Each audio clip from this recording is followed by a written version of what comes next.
not, Your Honor. The people would be asking for an adjournment for this to be reset for a later date.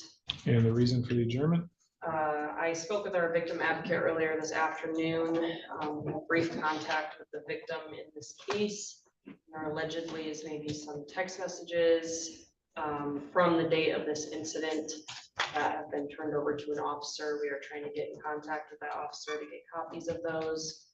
The people don't feel comfortable making an offer without getting that information first. We'd ask the court not to adjourn, Your Honor. My client has asked me to ask the court to enact a speedy trial rights. We realize that people have presented their argument, but my client would like to go to trial as soon as possible.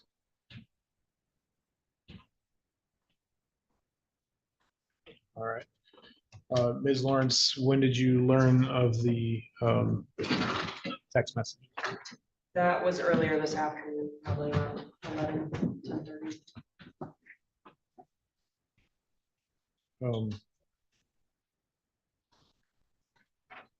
And do you have an idea of what these messages are? I do not, unfortunately, Your Honor. I have very limited information right now.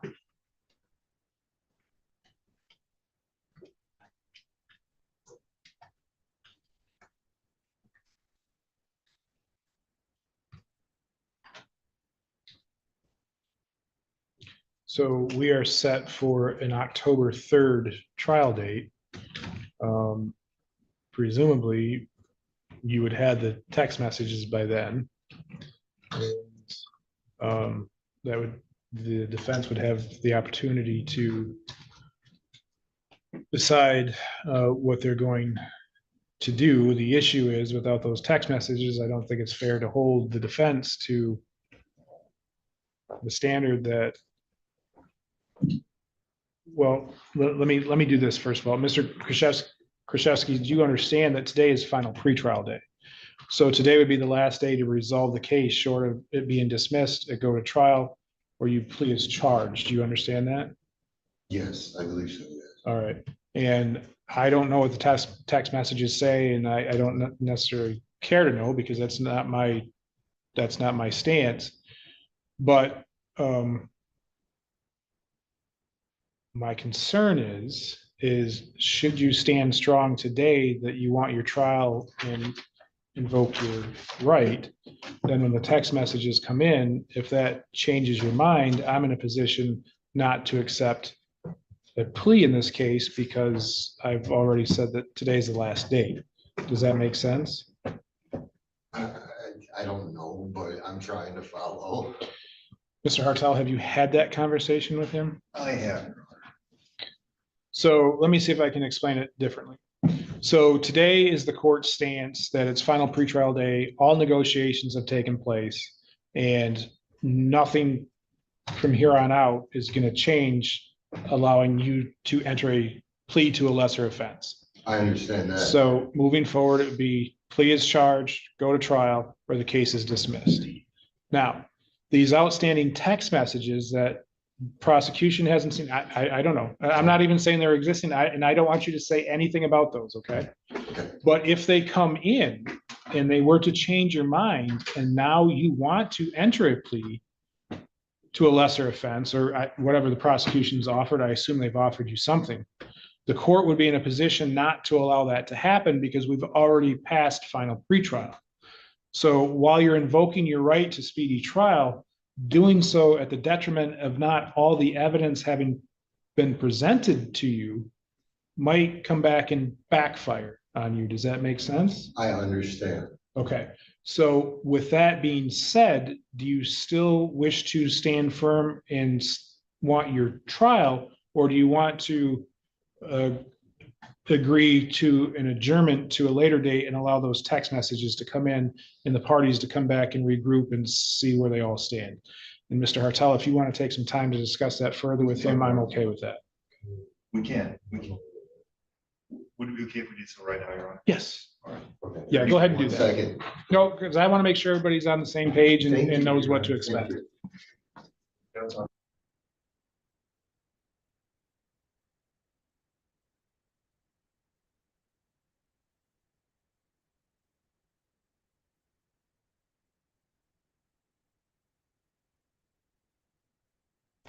All right, court next calls the people of the state of Michigan versus Nathaniel Blake.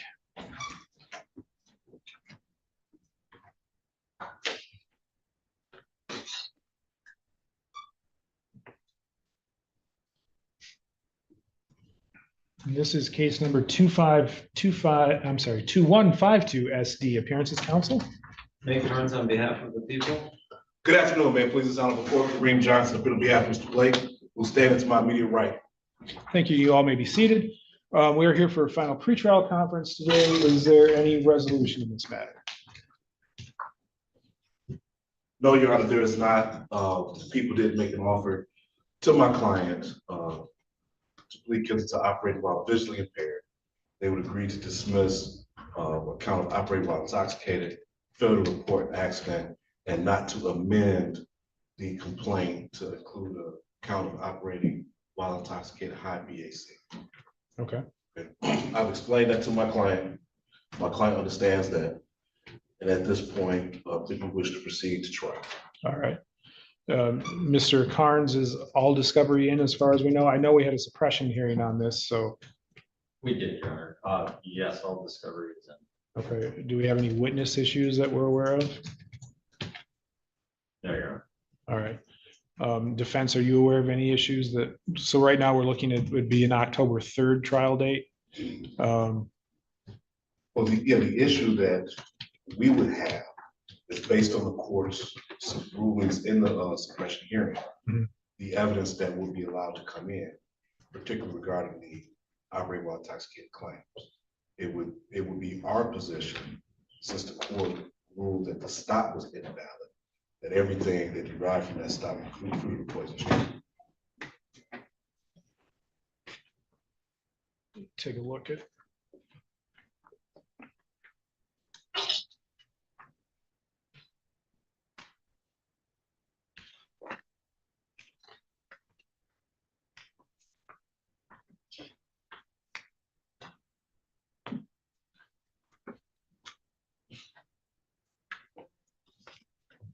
Mr. Carnes? Your Honor, we have orders suppressing the statements and the seizure of defendant. I think I can instruct my witnesses not to mention the statements or the seizure. We still have field sobriety tests, and we still have a blood draw pursuant to a warrant that I think there's still probable cause if we suppress the statements. How do you get field sobriety tests if the stop was ruled an illegal stop? If the seizure of the person, how do you get field sobriety tests? I don't know. That was not specifically suppressed in the order. I heard nothing about the poisonous tree until just now, so. Fair for the court to decide those issues. All right, what the court will do is we will reset this for another final pretrial. I will review that hearing. I'll review those hearing transcripts. And because how I remember is that the stop was considered an invalid stop and I suppressed the statements, but I'll go back and double check that. And then we probably need to do, let's order transcripts on this. So we will go ahead and order the transcript so everybody has it. And then we can reconvene at the next final pretrial date and see where we're at.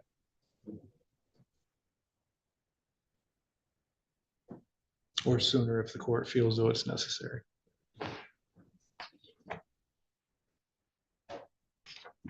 Any objection to that from either counsel? No, Your Honor. All right, we will go ahead and get those done and sent to the parties. I'll make some notes here.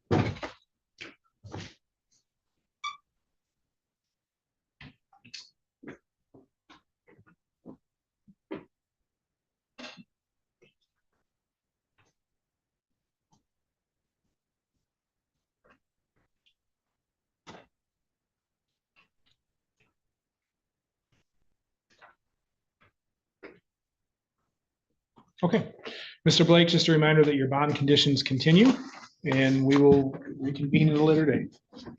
You can go out to the front window and get your next court date, which I believe is September 18th. But if the court feels though it's necessary to do it before, we'll make arrangements, and I'll allow counsel to appear by Zoom if necessary. So, Thank you. all right, thank you.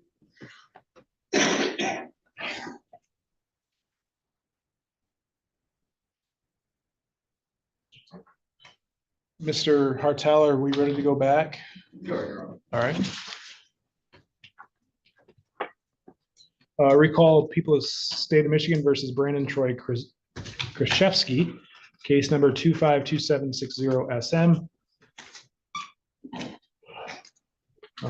Mr. Krzyzewski, have you had the opportunity to discuss that issue more fully with your attorney? Yes, thank you, Your Honor. All right, Mr. Hartel, where are we at then?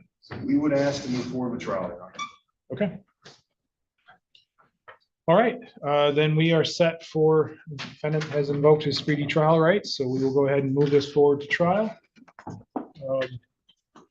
We are currently set for an October 3rd trial date.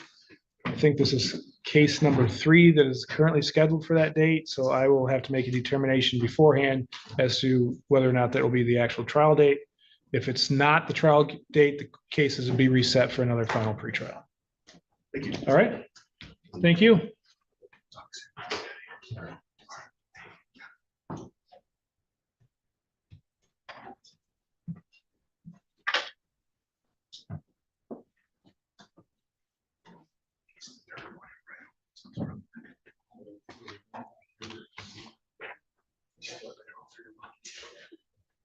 All right, let's talk about that. This session had 2 very different flavors of cases, one involving a repeat impaired driving offense, and the other stemming from a dog that got loose and caused some serious trouble. Judge Corey J. Wiggins managed both with his trademark mix of fairness, patience, and a dash of humor when the record got a little tangled. He made sure every detail of the plea agreements was crystal clear, kept the attorneys on task, and gave each defendant the chance to speak for themselves without ever letting the room lose its sense of order. First up was Micah David Susnowski, charged with operating while intoxicated as a second offender. The stakes were high here. A prior conviction in Ohio just the year before, several missed or failed bond tests this summer, and a very concerning .249 blood alcohol reading. The plea was straightforward, guilty as charged in exchange for bond violations being dismissed. But the defendant's demeanor was what stood out. He was openly embarrassed, even describing himself as humiliated by being back in court, and explained that he had voluntarily increased his testing from twice daily to 4 times a day on his own initiative. He'd also just started therapy. That kind of self-motivation can be genuine, and Judge Wiggins gave him credit for it, not noting the recent clean test. But the court was also careful to underline the seriousness of the repeat offense. The case was set for sentencing after a substance use assessment, leaving the impression that the judge wanted to weigh the full picture before deciding on consequences.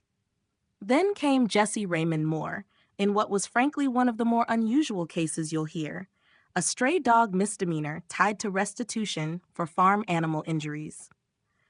The plea agreement, known as a Killebrew deal, allowed for a 6-month delay of sentence.